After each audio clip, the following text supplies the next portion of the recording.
coaching young players is very different from coaching adults.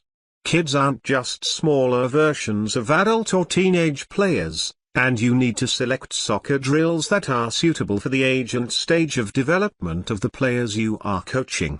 For example, it goes without saying that 12-year-olds have very different capabilities than 7-year-olds. That said, there are a few principles of youth soccer that will apply regardless of how old the children are. Core Principle 1. Soccer drills should be fun, and focus on the ball. Kids' soccer should always be playful, enjoyable and stimulating. Particularly with the youngest players, this cannot be emphasized enough. They should also get as many ball contacts as possible. This is the time in a player's career when the foundational skills for playing soccer are learned. You should therefore see to it that every player has their own ball, and avoid things like waiting in long lines. The latter is ineffective, and can easily make the kids lose their motivation. Core Principle 2. Small people, small drills. Young beginners don't need to learn all the rules of soccer before they begin to play, just a few basic ones will be enough. You can gradually add more rules along with the new techniques you are learning. Speaking of techniques, it is important to think small enough here as well. Your kids need to learn the very basics of every soccer skill.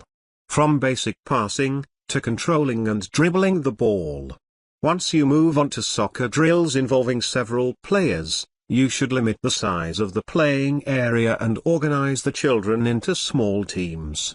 A smaller pitch is a lot easier to oversee, and small-sided games and drills a lot easier to grasp for your young players. Any equipment you use, from the soccer ball itself, to goals and other tools, also need to be adapted to younger players.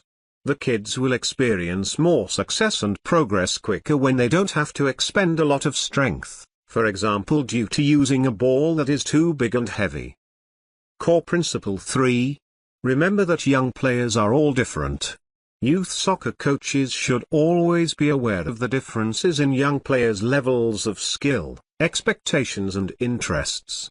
Young players with different talents, experience and enthusiasm should be allowed to find their own level of play. Some might simply enjoy playing soccer, while others might want to learn as much as they can, with the aim of becoming a professional soccer player. And finally, all youth soccer practice should ensure the kids engage in lots of different forms of exercise, such as running, hopping, climbing and jumping, as well as throwing and kicking balls. Stimulate the learning process and develop each player's talents to the full. Ensure that the players get to experience many successful moments, in order to build up their self-confidence and self-reliance. Awaken and maintain their enjoyment of soccer. Keeping the above things in mind, will make coaching youth soccer a lot more enjoyable and satisfying. Both for the kids, as well as for the coach.